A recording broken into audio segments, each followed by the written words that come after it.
y'all, welcome back to He Saw Me. Welcome back to the channel.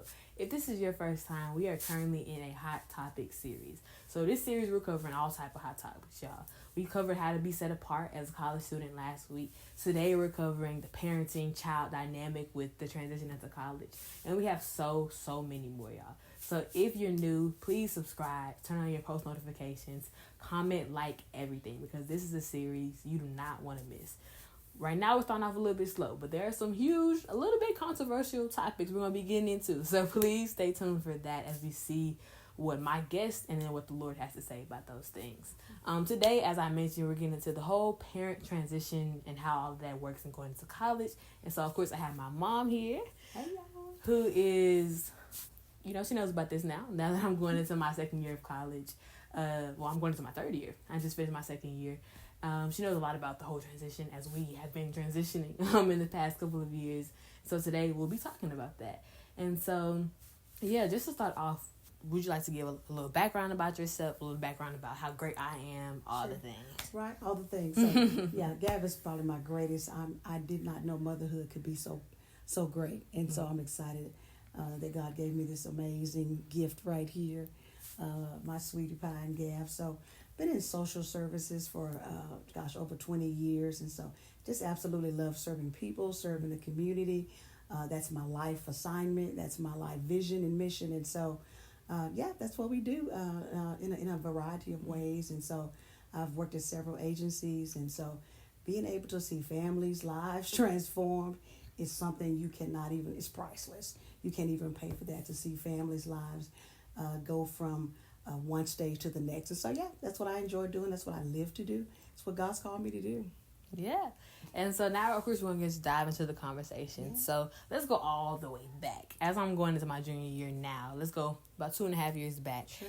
So the initial dropping me off, freshman year, all of that, just starting from there. So you drop me off at my college. Y'all go back home. How was it from a parent perspective? Like, how was that experience? Sure. It was the longest drive ever. Let me just say that. It's like pre-K or kindergarten when I dropped her off and then said, what time do I be back to pick her up? It is probably the hardest place for a parent to say, now I've got to trust what I tried to invest, what I tried to put in her. It's a long drive back, to the place to say, did I do my best? Did I do enough? Is she equipped? Is she ready? And so you ask yourself all those questions. And so it's that drive. And you have to really kind of pause and say, she'll still need you. Yeah. Right? And so I think we forget that we still parent, but we parent differently as they become young adults. And so they need you differently. I think that was it. Really taking a breath to pause and say, she will still need you. Yeah. You're still her mom. The relationship is still solid. But there will be turbulence. Yeah. Right. I think that was one of the things you have to realize. It's not going to be perfect. This is our first journey, our first trip doing this together. But the beauty is you do it together. So. Yeah. That's good. So y'all, if y'all haven't known, she a first lady, so she gonna be preaching the whole episode. But she'll be preaching the whole episode. So get your notebook out, get your pens and papers, and take notes on that. Okay, so then with that being freshman year, how was it different for you? Me coming back, like Christmas break, it's pretty long, month and a half or something like that. Sure. So was it different for you at first? Were you coming back with the mindset of that I would be the same? How was that all for you? Sure, absolutely. I think in your brain, you think they are the same. But there's a disconnect with your brain and your heart because you're still thinking that's your baby, right? And so, so when she got back, she changed. She was a little bit more mature, thought she needed space, and gotten used to, I guess, like being out late, hanging with friends. And so her life had been redefined a little bit. And so when she came home, it was like curfew. 11 o'clock, what that mean? and so I think we struggled initially to say, whoa, now we have to do a different dance. Yeah. Right. We got to figure out now kind of where to give her room because she has been used to living alone, making decisions daily, making decisions without a whole lot of input. Of course, you still called and you had things you want to talk about. But for the most part, she is now finding her own and coming to her own as a young woman. And so they begin to call a little bit less. And so that was a little unnerving. The texts were still coming in, but sometimes studying became the priority and other things. So again, coming on for Christmas, it was a new dance. Yeah. Because we had to say, wow, when you're out late at night, we're worried. Now she was out late at night in Houston, but we didn't know it. Right? Right. So seeing it in real time was the challenge. Was that, oh my gosh, she's out at night in the car, and so that was a challenge to say, okay, she actually is. It's happening. Yeah. She's an adult. It's happening. And so we had to digest that, her dad and I. Yeah. Yeah, because I think for me, my perspective, me being in college, I think one thing at freshman year, like, they're going to push you. As soon as you get there, they're going to push you to be an adult. Like, the whole, whether it be the professors, the environment, whatever's going on. Like, and so, like, you have to make so many decisions. You have to do so many things. And they're always pushing you, basically to know about your life immediately. Yeah. And so, like, having all the responsibility put on you there. Yeah. And then coming back and being used to that. Sure. And then people, like, asking you, like, even the simple stuff, like, where you going? I'm like, well, nobody ever asked me that in the past 3 months. I don't like that. So... Why your room look like that? Right. So there's a lot of different things of, like, I don't know, it was just like, at freshman year, at first, it's overwhelming when they push you to be an adult. Sure. But then, like, you get kind of used to it. Sure. But then you come home and it's like, okay, I'm really grown there. Sure. But here, I feel like they're trying to push me down. I'm trying to shine. It's a lot going on. Yeah. But I think even on top of that, it also can feel like you're trying to, for me, I was trying to figure out, okay, now that I am grown, now that I just got the hang of it, because it was around, like, 3 or 4 months in college, sure. I was just getting used to, like, the adult and the independence. Like, it just got not overwhelming, right in that point when I liked it, I feel like I had to go back home and I was like a kid. Sure. And so it was that tough transition of, like, man, I'm just not getting the hang of this, and now I'm kind of going back, and it seems like I'm in high school, but I'm not in high school, but it kind of was yesterday. So it was a lot of, like, confusion there for us and everything. So with that, how do you feel like, were there specific conversations that you feel like you and my dad had about, like, transitioning and all of that? Or how did you think you came around to, like, kind of understanding that, or us getting to understand it? Oh, I think we sit down. We just had to have a family talk. Yeah. One thing I've said, I said, we're going to have a relationship, right? We're going to be family. We are not going to be disjointed, fragmented.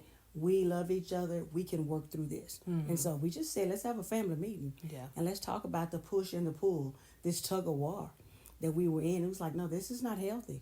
Yeah. And so we just sat down and talked about it, cried, had a conversation. And we didn't realize, I don't think, I probably was a little bit better than the dad. I should just go ahead and shout that out. But I was probably releasing a little bit more. And he was like, why you just letting her go? You know, and do things. And so, I think I was probably people were concerned about me more than they were him. But I was the one, I think, that was adjusting probably a lot easier, perhaps slower. He was a little bit slower, I believe. I think it was just, you got to keep that communication open. You got to talk it out. You got to still love each other. And we said it out loud. This is a new dance. Yeah. This is a new place that we're in. And we just said it out loud to each other and said, let's sit down and figure out. We see your version. We see your perspective. And you said, oh, I see you all's perspective. Yeah. And so it was a respect there.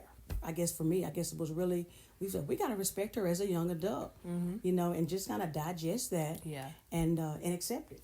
Yeah, I think that's one thing too. Like when I see a lot of my friends and they parents struggling, they're not big on communication. Yeah. They're not really big on sit down, let's talk about this. Sure. They kind of just, one person upset, the other person upset, and they just keep being upset, you know? Because again, like we're all around the same age. So we're all going into our third year, but some people still haven't, we're not perfect either, but some people still haven't even had any conversation. And they just been mad every time they come home, and they mad every time they come home, and it's a lot. And so I think it does speak a long way, like to communicate about it.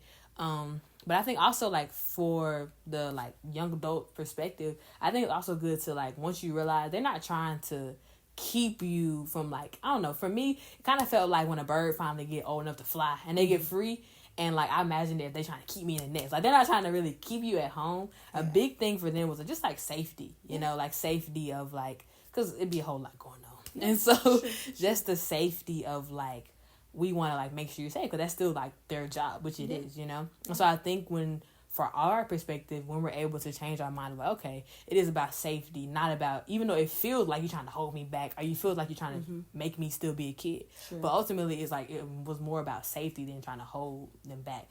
I think one thing that always stood out to me was you were always saying, like, we don't want you to, not have fun, or we don't want you to not grow up. We think, like, it's a great thing. Yeah. But for one, you got to give us time. And I think that's one thing I didn't realize, because I was like, okay, I'm thinking as quick as my mind transition, they should be on the same page. We're on the same page. We was not on the same page. And so it's the perspective of, okay, they need more time to, like, figure this out too. And also, like, I was telling her this just the other day, a lot of me and my friends are just now realizing, like, wow, like, most of my friends were either only children or, like, they're the oldest. And so it's like, we're all, like, our parents first. So we're like, dang, this is their first time going through this the same way as our first time.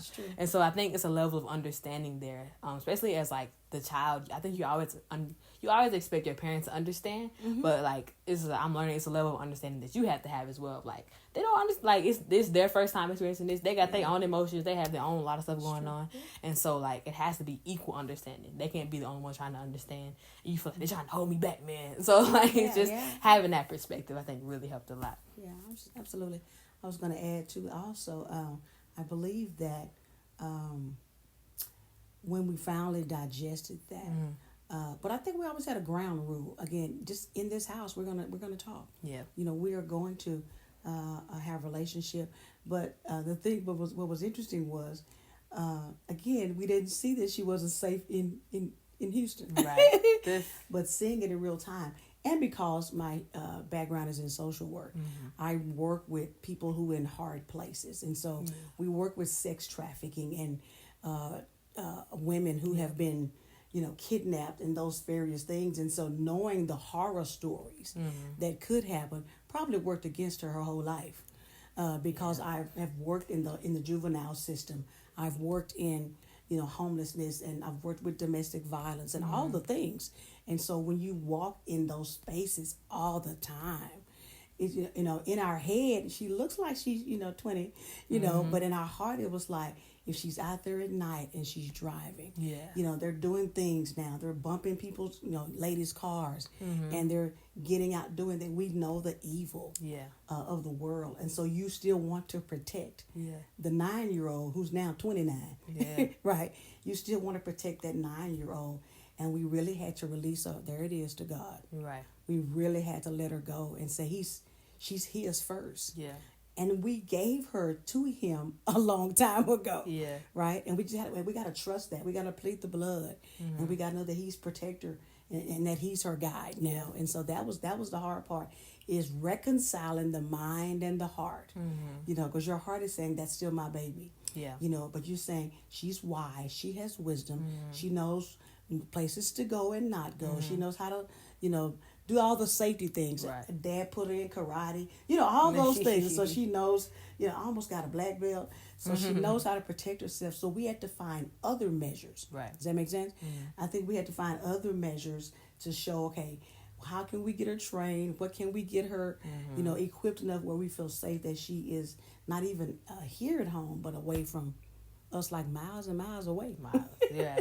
Because I think I'm coming home, like she said earlier, with the curfew. They talking about it first. I think something about like 11:30, something like that. I'm used to being in my school. We going to 3 a.m. We going to Waffle House. We going to this. We going to a party. Now I'm gonna do a video about parties too in this Hot Topics. I don't recommend parties, but I was in there for a long time, and so we at the parties, or we at the Waffle House, we at the late night Walmart, whatever it was. And so we doing random stuff late at night, right? And so I'm like, to me, 11:30, 12, that felt like 2 p.m. And so, but I think that, it did make a lot of sense, especially once I was able to sit down and just hear that it wasn't about, like, they didn't want me to have freedom or anything. Sure, absolutely. Yeah, and I mean, we've always wanted her to have her best life. Yeah. We tried to create a space in our house where she could express herself and be who she was. There is pressure, when your parents are the leaders of a church. And so we have tried to allow her to have her identity, express who she is. And so sometimes people say too much expression, but we've allowed her to be who God intended her to be and not shape her, I think, to what we wanted her to be. Right. So I think that's the dance you have to do, and look at them and say, what work is God doing in her? Mm-hmm. What has He placed in her? What gifts are inside of her? Yeah. And just trust that work. But again, I was thinking too, again, that first year you're thinking they go and they're just going to go and have a great time and possibly get a little wow, and all those things. So, how's she going to be dressing? Oh, Lord. We were talking about just even on the dorm sometimes. Yeah. There's just things right there. That's temptation on the dorms in a safety of a college, area. And so all of those temptations, and I would pray every day. I remember praying and saying, God, help her to choose you today. Yeah. I would pray that every day. I'm not sure I even told you that. Yeah. God, help her to choose you today. Whatever she faces, whatever temptation, let her choose you over that. Mm-hmm. And so, because it's going to be there, parents. Let me just say that out loud. The temptation on the dorm, you don't even have to pay for it. They'll give it to you for free, whatever that is, right?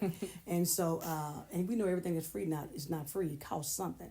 But that's what they were sharing, with her. Some of the things she would come and share. And that's what I loved about it. I mean, Gab will just tell you, she probably didn't tell me everything, but there's some things she was like, oh yeah, this is going on, that's going on, this is going on. And so she thought she was just sharing, but guess what? I would go down on my face and pray again. She was scaring me, because she was just sharing, oh my goodness, this is going on, that's going on. And she was almost numb to it. Yeah. She was almost discomfortable saying, oh yeah, that happens all the time. And I'm going, okay, here I am fasting again. I'm going to be a size 6.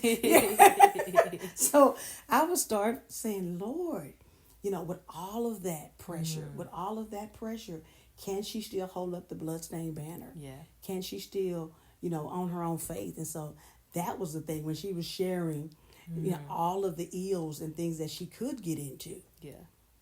That was her way of sharing. But for me, it was nerving at times to say, wow, she's exposed to that every day. Mm-hmm. It was kind of like, in Joseph in Genesis. Yeah. When every day, when the girl would try to tempt him, and so I was just imagining her being around that. Would she have those friends that would say, once you try it once, or once you do it once, or you don't know what you're missing. Yeah. Right. And so, parenting. Because I think, that's even another thing too. It's a little off track, but it's on the track at the same time. But I guess the worry of like that, from parents' sake, but then also like the reality of like, of course, there's a lot of friends that I had that, they grew up in church or they did whatever, and once they got to college, it was, their own situation, and I think everybody, I don't want to speak for everybody, but 90% of people, whether like whatever they are in faith in college, like it is going to be some times where you probably do something you shouldn't, or time where you try something or whatever. But I think the difference of it is, even just for college students watching, it's always about like college students and parents. I think since I grew up like learning so much about God, I grew up always in church, but not just in church, because a lot of people grew up in church, but I grew up like in church, but also like, being active in church, serving church, but also like it was this push, but not a negative push, but like it was a push in a loving way, like from my parents to make sure I get to know God, like to make sure I get to know Him, make sure I pray, make sure I'm in my word. But it was never like a forcing me, but always just showing me in their own lives like the benefits of it and like the fruit of it. And so seeing that my whole life, like it was in me. And so even when I got to college my freshman year, and I do nothing too crazy, but a little bit, just, if I got any friends on here, don't comment down below. But it's, but like, even for that amount of time where like, my focus wasn't always in the right place, and there was a lot of things going on with partying and everything else. Sure. The only reason that was able to be a short season and was able like to, come back to me, okay, I shouldn't be in these environments, is because what I learned growing up. And it just reminds me of, I think it's in Timothy, when they say, train up a child in the way it should go. Sure. And when they get older, they will not depart from it. And so I think, when I think of that, like, it doesn't say they won't depart from it, for a little bit. But, like, ultimately, like, I think that when a child is raised that way, and when they're in a certain situation, like, they'll ultimately always come back to their first love. They'll always come back to, like, what they know to be true. And I think that that's a big thing, like, even encouragement for parents. If maybe your child at college right now, it's a lot going on. Like, I think it's just you having trust in how you raised them. You having trust in how you seen them when they were in your house, how they had their relationship with God. I strongly believe they will always come back to that. But yeah, I think that's like a really big thing of like the importance of that. If y'all hadn't raised me that way, who knows what would have took place. True. But I think that with all those temptations, what always keeps a child, or what always keeps like a young adult at that point, what always keeps us is like, okay, but my whole life I had God. And my whole life, for 18 years of my life, if I was with God, I'm not going to let 2 months, take me away, And so I think that being brought up that way and being able to be around examples who have strong relationships with God, you're going to always ultimately go back with that first love. Because once you get unsatisfied and wherever you at and it's not doing nothing for you anymore, you're going to always remember like who God is. And so I think that that's one thing too that hopefully can ease minds, I guess, of parents to really trust in the fact that like you said at the beginning, you raise them right and you talk to them about God, He'll always draw them back to Him. Yeah. But I know there's an enemy who is real. Yeah. And so we knew to stand in the gap, right? So parents, don't stop praying, even if they go a little bit to the left, because she went a little bit to the left, and so even after we talked about it, I said, I found something, I want to show it to you, know, and so even that we know there's a real enemy, because you know what, I know what God was doing in her. I saw it then, I see it now, and so I know she was going to be a threat to His kingdom. Yeah. Right, to Satan's kingdom, and so that was our fight, to stand in the gap, stay on the wall, to make sure that we continue to hold her up, right, and call her name out in prayer. Just because she got a certain age doesn't mean she doesn't need intercessors, and so on those hard days when maybe she didn't pass the test, where does she go for comfort? Yeah, because children, will go different places for comfort, and for identity, and so things like that, and so. So even those times, when I felt I need to send a word, on a text, and I felt I need to send an encouragement, a prayer or something to her, I would do that. I remember one day she said to me, you were young then. She said, did you pray for me when I was in your womb? And I said, this little girl here. And I said, yes. How do you know? And you said, I can feel it. I was like, okay, man. And so even that, we don't stop praying. We don't stop calling their names out. If anything, pray more. Come on. Pray more. If you've been on your knees before, this time get on the ground all the way, prostrate, because it's a different level of warfare and stress and mental attacks, battles, everything in college. So I would say, if anything, like, of course, like, pray your kid your whole life, but college, it's something different about that air. So pray even more in college. Like, I've seen also like the opposite. Like, I've seen the opposite of my friends of like, some parents, have been like the kind of overprotective, but some parents have been the ones of like, well, you're at college now, it had nothing to do with me. My job is over.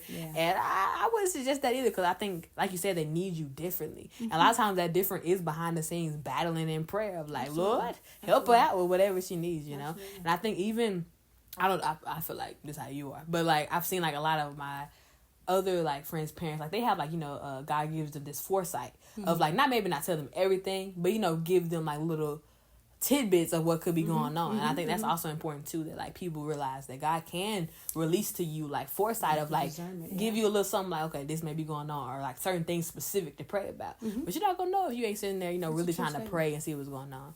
I think also like I have a lot of people whose parents are like asking them like, they want to get a lot of information out. But sometimes when we like, when we feel like kind of grown, we don't want to tell everything. Of course. But like I've seen like sometimes them parents just find out because they've been in prayer so much that God will reveal what needs to be revealed, and then they get to talk to the other person about it. So I think if anyone is in the space of like, I want to know what's going on with him or her or anything, like, you can always pray about it. I really feel like, especially when it's something like the God wants you to know, He's going to reveal it to you, so you can pray about it or confront them about it or whatever it may be. Absolutely.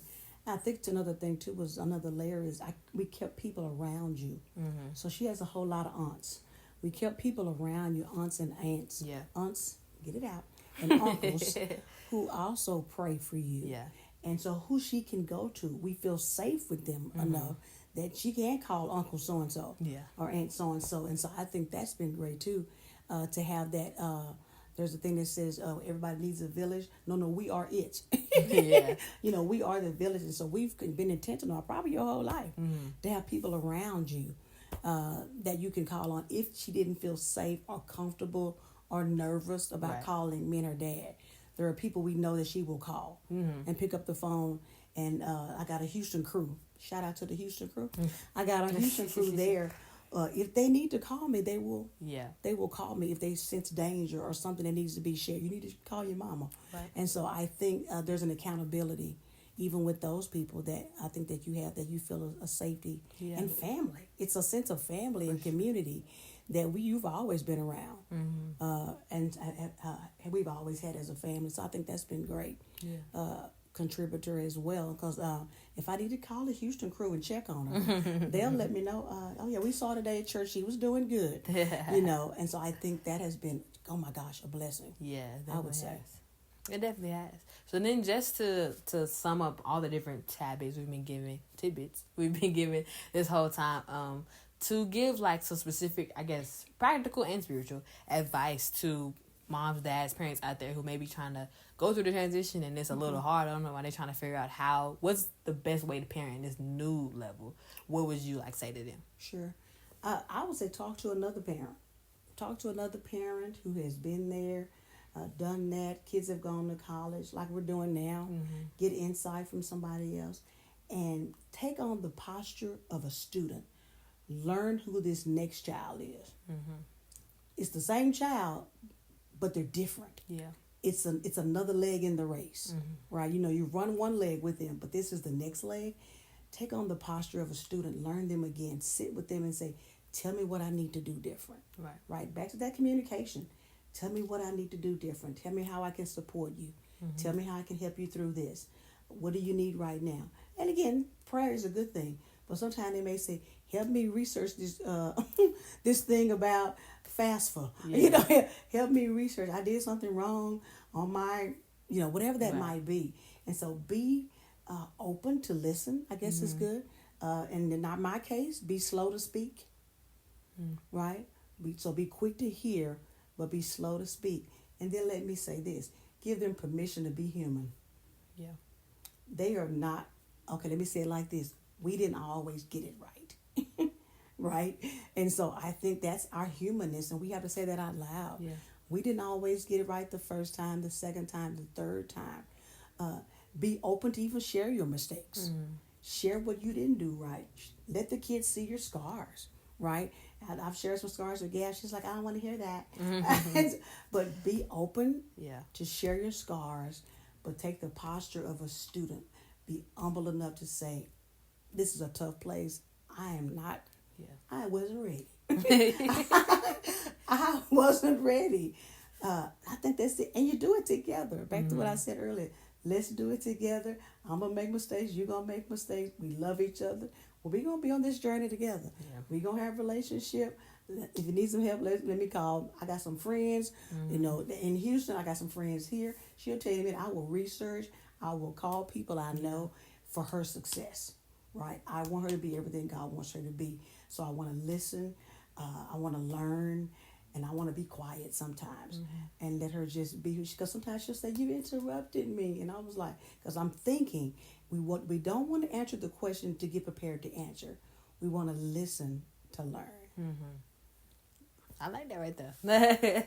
So yeah, I think the only advice I would give, just for a college student who's dealing with coming home and all of that, I really already said it earlier, but the number one thing, I guess, is be understanding of, again, it's their first time in this world too. And like, especially if you're first born, it's their first time even experiencing this. And I think, I guess, number two, also realize, like, even though for you it was a quick adjustment, for them, they've been like in the same house where they're used to you being at. Like, they're in the same environments where they're used to always seeing you. You're the one who's in a new environment, like with new things. And so it makes sense for them to kind of like see you this way, like if their whole surroundings, environment's always the same. And you're coming back to your old room, it still got pink and princess everywhere. Like, it's a lot of things that, like, if you take a time to sit down and think of their perspective of like, okay, for them, I see why a lot hasn't changed because they're in the same environment. You're the one who's in a new environment every day with new friends and new challenges and all of these things. But I think even just the third thing as well, knowing that, like, even though, yes, like, you're growing up and you're independent and all the good things, but there's always still, like, a lot that you don't know, And I think that with the pressure of college, when they do put a lot of pressure, advisors and everybody, for you to know, like, your whole life, your whole everything. And so I understand the perspective of, oh, I need to know everything, or I do know everything. But if you sit down and realize, like, it's still a lot of life things that, even though you know a little bit, Right. in the scheme of things, it's a lot that you don't know. And so it takes a amount of humility to humble yourself and be like, okay, I know I'm growing up and I can handle a lot more, but there's still a lot that I can't handle. And so when you take that time to, again, look at their perspective, but also humble your own self to be like, I ain't all that. I'm something, but I ain't all that. And so taking those perspectives will really help you to understand your parents, and also to make the communication, the relationship, and all of that go stronger. Because even you being an adult now, I think it's an opportunity to y'all to even grow more of a friendship. I think that of course, they're still like your parents and everything, but especially when you're smaller, it's still very much like parent-child. But when you kind of get more of an adult, it's like more of a friendship opportunity to know them on an adult to an adult level. And so I think you think of that, you think, okay, this is a new opportunity for me to see my mom or my dad in a new perspective. We can go have coffee together, or we can go do something like, more grown than we weren't able to do back in, middle school. And so take it as opportunities to be like, okay, now I can know them as a friend level that I never got to before, which is also a really beautiful thing. That's good. But yeah, any last things? That's good. No, it was great. It's been a great Mother's Day. Thank you. I've been honored I'm like Hannah and Samuel. I believe everybody couldn't be Samuel's mom. And I feel the same thing about my Gab, and you should feel it about your child. God hand selected you, picked you out to be that child's mom. You must be somebody. Because God wanted a prophet, He wanted a mouthpiece. Mm-hmm. Hannah wanted a baby, but God would always get what He wants. Mm-hmm. And so the thing that God is doing in your child, God's going to continue to develop it and work it until He gets the masterpiece, until He gets the final picture of what He was after. Yeah. From day one, with 8 pounds, 4 ounces, 21 inches. So just embrace parenting. Embrace it. Yes, it has its hard days. It's challenging days. But I'm telling you, the joy days outweigh. The joy days outweigh. Yeah.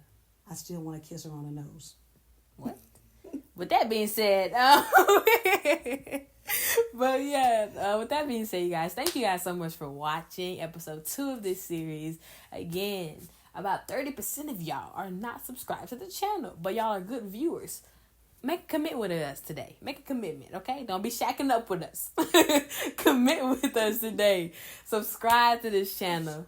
Turn on your post notifications. Like, comment, share it with a parent or with a young adult child situation that who may be going through the same situation, or somebody who may have someone graduating this past May and they're going to go into a situation like this. Send it to everybody. And please, again, subscribe, because this series coming up, I'm gonna give y'all a little tidbits of the next topics we have coming up. So again, the first one was set apart. This one was about parenting. We have some topics coming up about porn. We have some topics coming up about sexual abuse, about just accepting your calling at a young age. We're having a guy come who's a pastor, and he's like in his 20s, and it's a lot. But we have a lot of big, serious topics, controversial topics, and just topics that we need, like, in this generation, that people don't want to have. And so I really do believe that the different topics and the people God has sent in this series is going to be a big thing, and can be a very thing that impacts a lot of people, touches a lot of people.